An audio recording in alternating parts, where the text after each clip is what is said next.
Sa mga hindi pa nakakita sa ikalawang bahagi nito ay maaari nyo pong pindutin ang kahon ng paglalarawan sa ibaba. Dahil tapos na po naming naipakita sa inyo ang unang bahagi at ikalawang bahagi, at sa ikatlong bahagi ay matutunghayan nyo po ang napakadaming mga nahuli naming mga tilapia. Natutunghayan nyo naman po sa dalawang mga mata nyo na ang ginagawa lamang po nila ay ipinapwesto po ang bangka upang gamitan ng makina upang lumabas ang tubig, kung tawagin dito sa amin na nakasanayan namin ay bomba. Sa madaling salita o sa Ingles ay water pump. Nagsisilbi nga pala ito upang mailabas ang tubig sa palaisdaan palabas, at kapag naubos na ang tubig sa palaisdaan ay mas mapadali na nilang mahuli ang mga tilapia. At para mas maintindihan nyo ang mga tinutukoy ko ay maaari nyo pong panoorin kung ano ang mga sinambit ko sa inyo.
My God, mga kalab, ang dami pa.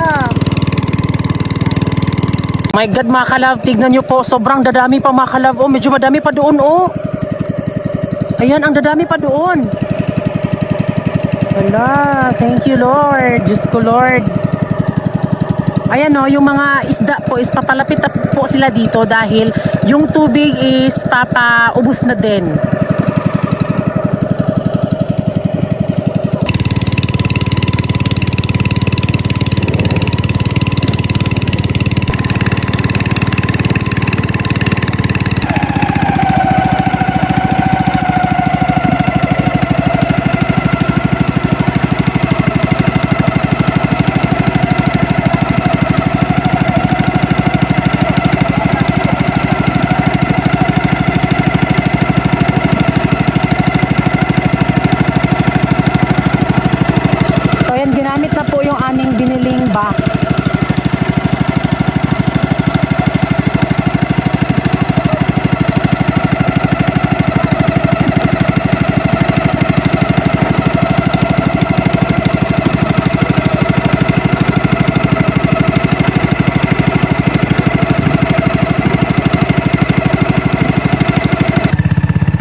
Ayan mga kalab, ang dami pa pala.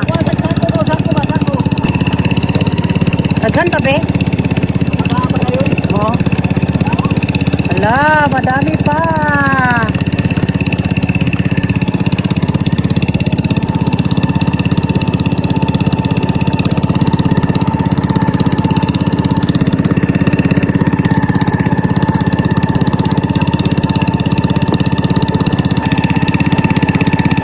Ala, ang dadami mga kalab, oh.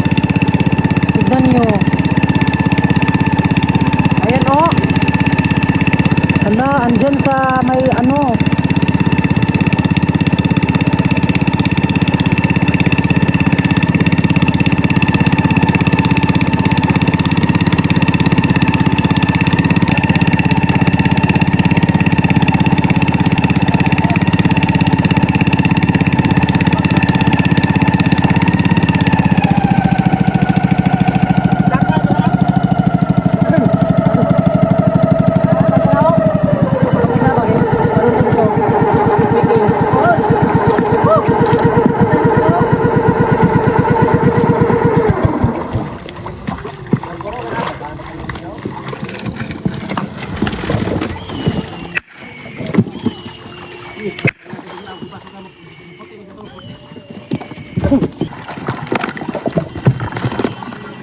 Ano na pa dito mga kalab, oh. Ayan, oh, di ba?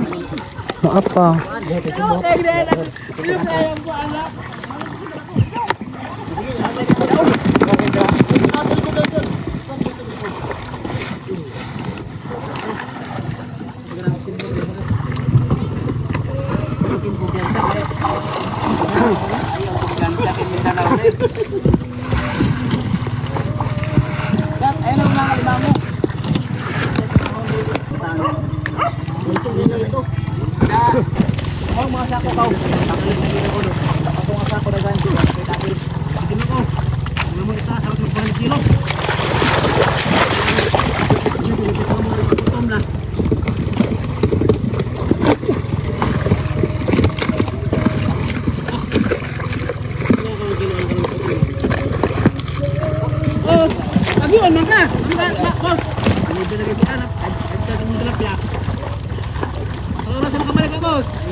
Ay, wala lagi sara.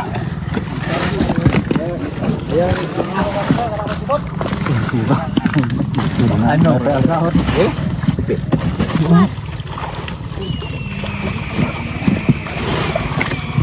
Ayan, oh, mga isda mga kalab. Ang dami pa, oh. Diba, ayan.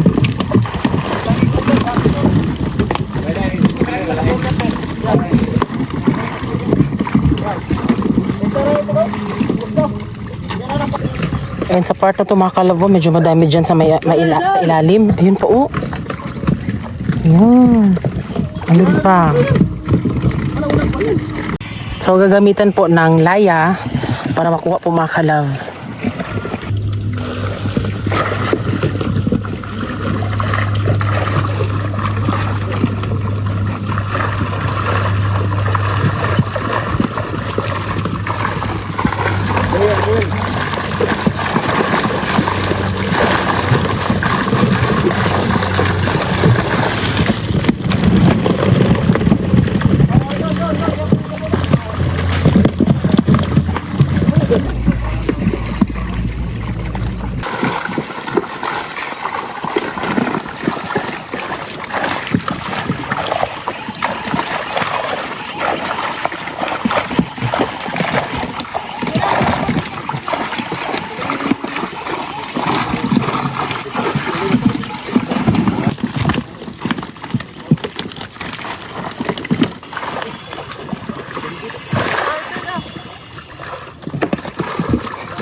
Kaya ang ganap naman doon nila mga kalaw, kapag may ibon po na pumupunta dito ay pinapalo niya po yung mayero. Yan siya.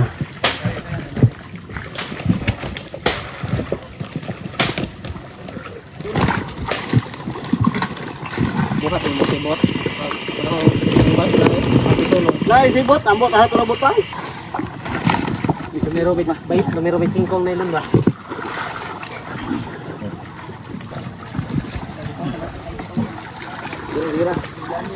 Sarap.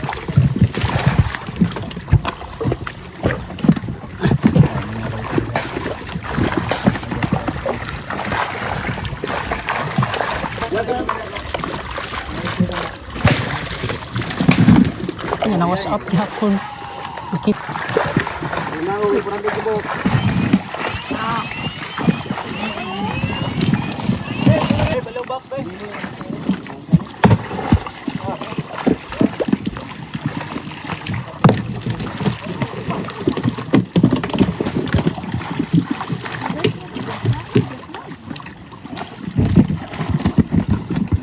Pag naay bugkot yan, palihog sa lang kodriyang ha.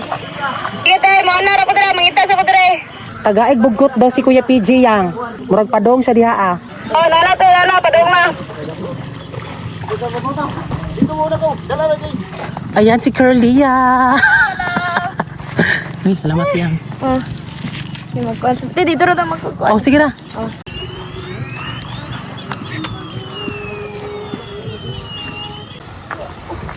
Ay sa kadali ah. Sige sige.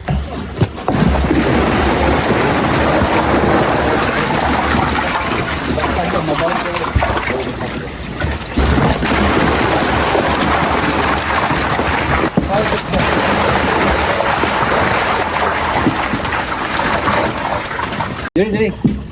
Antay ya. Diri. Dodo.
Kada ang laman po nito mga kalaw sa isang parang tab siya is 700 kilos po. At ayan, medyo malapit na po siyang mapuro mga kalab. So 10 a.m. update ngayon is ayan, napuno po yung isa. Just dili na pagibot niya naman oh. Ayun. Wala na. Yan na. Dito naman na part mga kalab ay sila Mama Inday. Dito sila na side, sila Mama Bibi. Yan sila. Tapos doon din. Sama?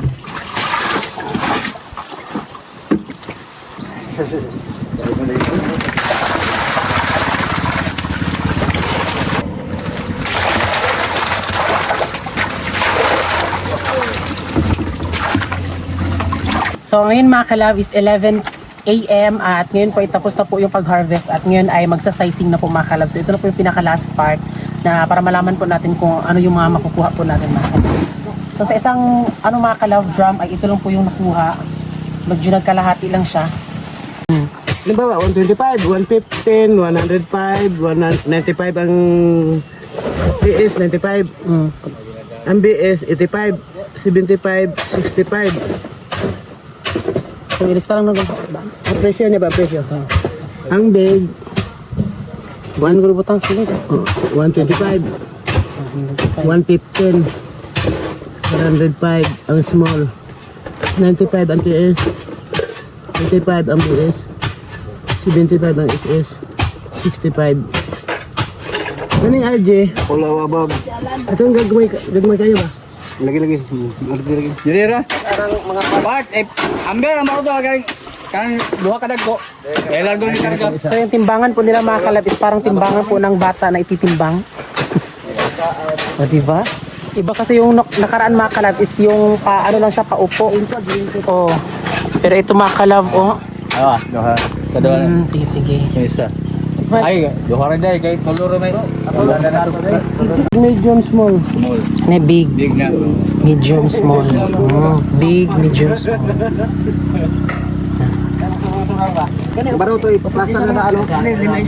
Sobrang mangha talaga ako sa kanila dahil kompleto po yung kanilang mga dinala na gamit. Sa tagal-tagal naming pag-harvest, masasabi ko talagang ito ang pinakamalinis at pinakamadaling proseso sa pag-harvest namin dito. At dahil hindi naman po magkapareho ang kanilang laki, ay iniba po ang paglagay ng big, medium, small, TS, BS, SS, triple S, at RJ. At expected ko na po na medyo onti lang po yung makuha nating mga big, medium, at small. Dahil siguro ang karamihan lang nito is yung maliliis talaga gaya ng mga TS or BS.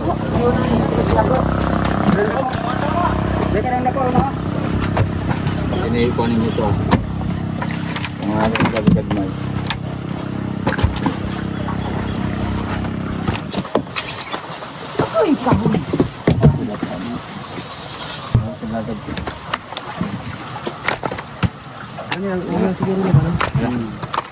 Ano yung kadagko? Irerengkot gitu.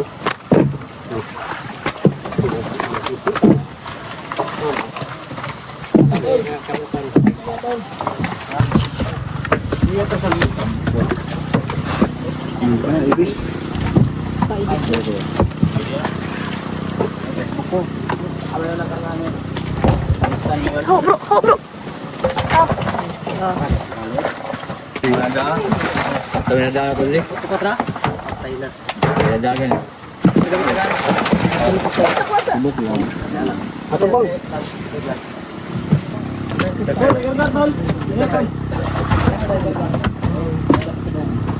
Betul san.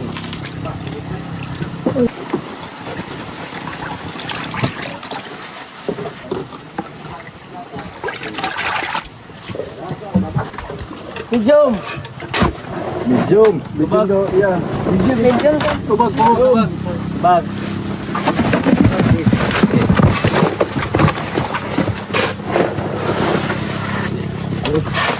Big. Big. Big. big. Big. Ito.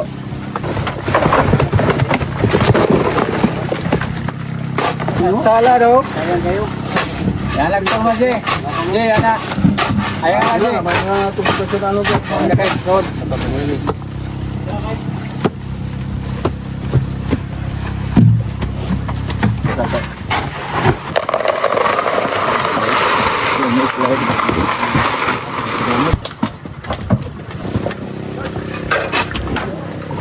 Small. Small? Small. Small daw.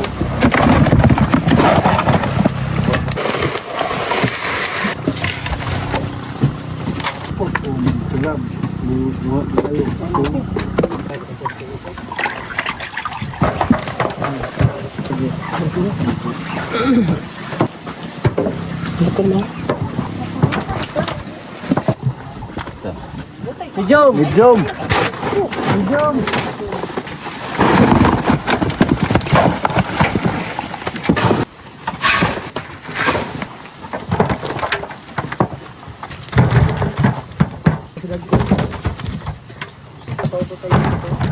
tiwas.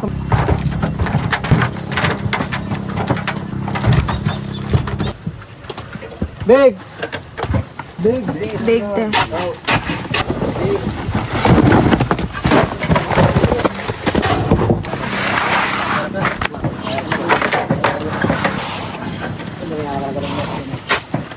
Kijom!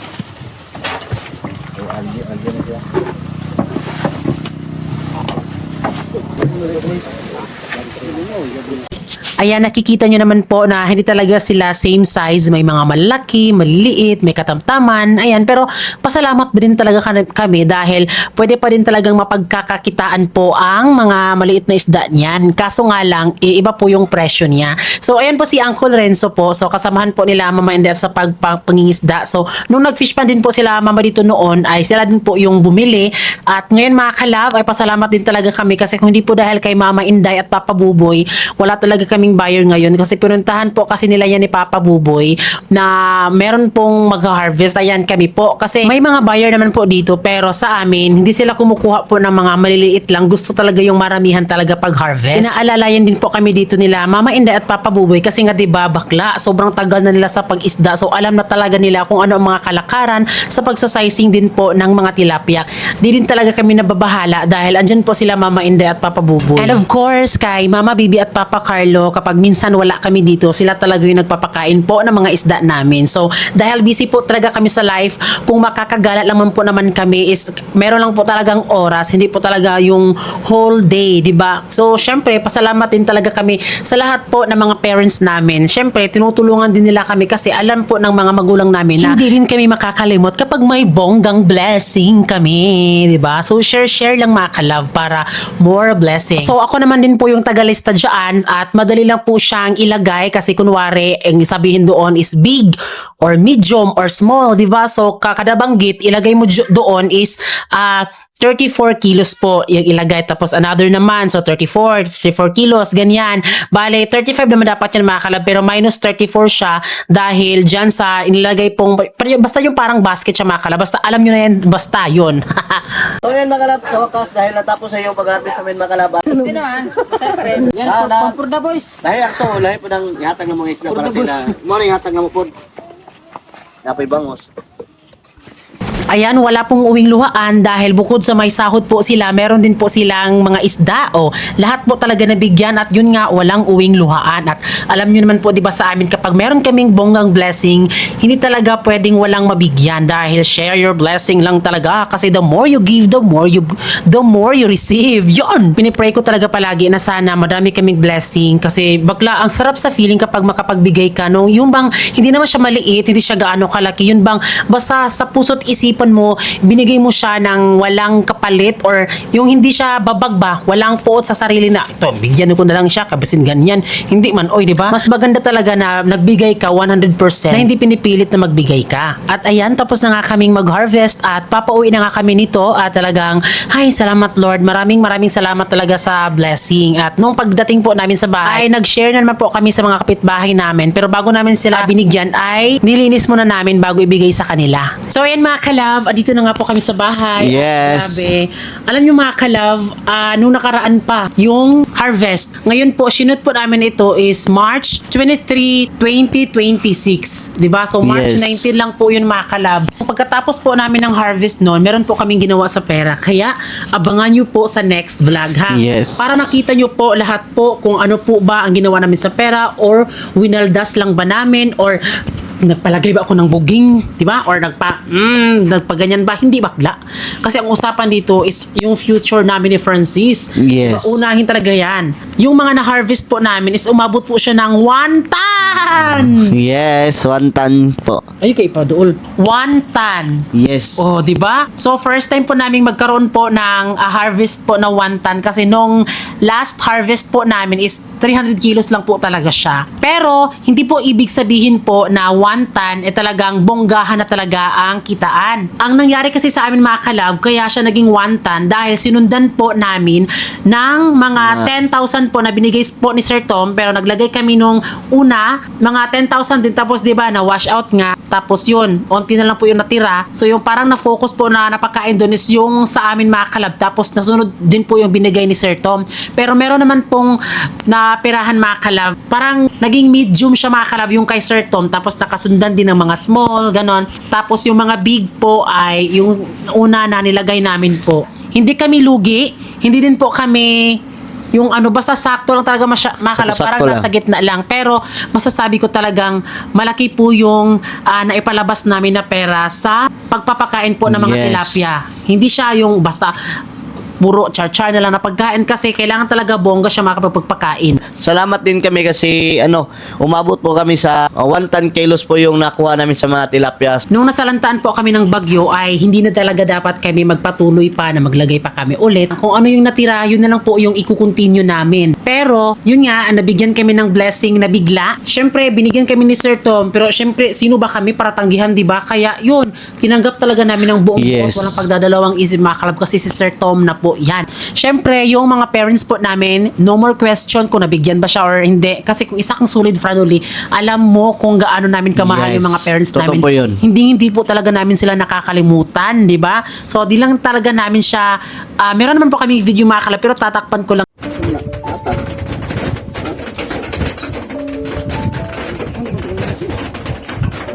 So ayun mga kalab, tinakpan ko na lang din po ng sticker. Baka sabihin kaming mayabang, hindi po. Ito po hindi pagmamayabang ha, parang ipinakita ko lang din sa inyo na kapag meron din kami, syempre share din po kami sa mga magulang namin. Kasi parang nakakagaan siya sa loob namin, sa sarili namin ni Francis, at parang gumagaan talaga yung daloy ng buhay namin. Sobrang dami ng blessing kapag nag-share din kami sa aming mga parents. Basta masaya kami pag masaya sila. Ganun yun. So yun, importante po talaga sa amin yung mga magulang namin mga kalab. Kasi akalain nyo, simula nung nag-start kami ni Francis, dala-dala namin sila sa pangarap namin, kaya siguro sobrang dami naming blessing na dumating.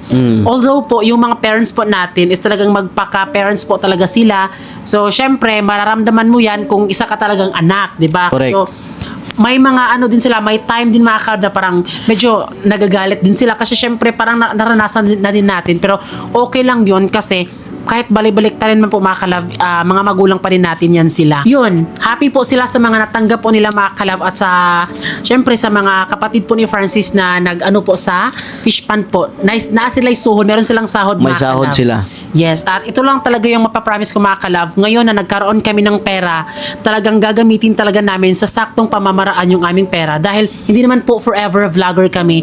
Kaya pinapaikot-ikot po namin yung aming Yes. pera. Kasi Pinapasokan na namin lahat ng mga negosyo, negosyo. para bagong simula tapos talaga. meron pa akong i-reveal sa inyo na ako po yung nakadesisyon na na magnegosyo mga kalab. Tapos si Francis nagdadalawang isip pa siya na ganyan. Pero nung mga kalab, ay baklo. Kaya comment kayo mga kalab kung gusto niyo na bang i-reveal kung ano yung sa negosyo ko sa akin mga kalab. Kasi ako excited na din. Gusto ko na siyang maipakita kasi parang medyo nahahagip siya ng camera dito sa bahay namin, at Yes. gusto ko na siyang ipakita, kaya comment below. Again mga kalab, yung pera po namin ay ginawan po namin ng bongga para hindi po kami at the end of the day, di ba, syempre kailangan din talaga natin ng emergency funds, or kung meron din talaga tayong pagkukunan din sa future po namin ni Francis. Yes. At dito po sa bahay namin ay pinagpaano na po namin yung bahay namin para maging okay na po, para this coming May 6, 2026 ay syempre yung anniversary namin mga kalab. Hindi namin maipapromise if maghahanda ba kami, mag-celebrate ba kami, kahit konti lang mga kalab, kasi sa ngayon Okay meron na. kasi kaming negosyo, at least okay na maipakita namin sa inyo. Basta kami po yung family po na kung para sa iba nagbago kami, hindi po kami nagbago talaga. Nagbago lang talaga yung namin, ang Mukha. laki. 'Di ba kasi parang ang laki na namin. Sobra na namin taba talaga. Pero ayun, sobrang happy ko makalab kasi kami ni Francis nagkakasundo kami pagdating po sa mga plano namin. Yes, totoo po yun. May mga negosyo kami, may mga plano kami makalab na dapat pag-usapan lang muna para di kami mag-away. Kasi kailangan talaga connect kayong dalawa at di puro desisyon lang kasi mali po talaga yung madidesisyonan kapag ikaw lang talaga isa. So kayong dalawa, goods po siya makalab. At ano yung masasabi mo, Bing, na meron tayong ginawa sa pera natin, na meron tayong naano sa pera natin ba na eto, di natin in-expect. Ang masasabi ko lang kasi una-una talaga masasabi ko ay maraming salamat kay Lord kasi si Lord po yung nagbigay sa atin na kaya magsikap kayo para magkaroon kayo ng pera. Yan na yung nagbunga na po talaga yung ating pinagpaguran talaga noon, talaga yung mga pangarap natin na ayan, na nangarap tayo na sana magkaroon tayo ng ganitong pera pero hindi natin na sana ayan, umabot sa point na nandyan na talaga binigay ni Lord sa atin. Nagsimula tayo nag-fish pan. Palpak first time. Palpak Wala pa din. tayo. Sunod-sunod, palpak pa din. Pero naglagay kami ng pangalawang tilapia namin to. Yung una talaga na tilapia namin linagay. Ayan. Palpak. So 300 kilos lang po yun. Sa mga taong nawalan din po ng kumpiyansa sa sarili, sikap lang din talaga Sikap. kayo. Kasi lahat po ng mga nakaahon sa kahirapan, hindi naman po diretso na nakaahon talaga. Yes. Kailangan mo talagang lusutan kahit isang butas ng karayom kailangan. Dahil pinagdaanan po namin ni Francis yun at alam na alam niyo po yan. At disclaimer po, may nagsabi din po daw na naiinggit daw din po daw ako sa iba. Naging ano na. Meron, pero hindi sige po na. ako naiinggit. Hindi po talaga ako naiinggit kasi anytime pwede ako magpalagay ng bugelya o ng frank pero hindi ko ginawa dahil mas inuna ko po yung future po namin ni Francis. Ikaw po yung nahihinggit. Bakit kami yung binabantayan mo yung sarili namin na hindi naman yatay ka. Hindi na pagtagalog ko yatay. Basta mo to siya mga kalabo ng salamat kayo sa pagtanaw sa among vlog o sumora to. So bye! Bye-bye!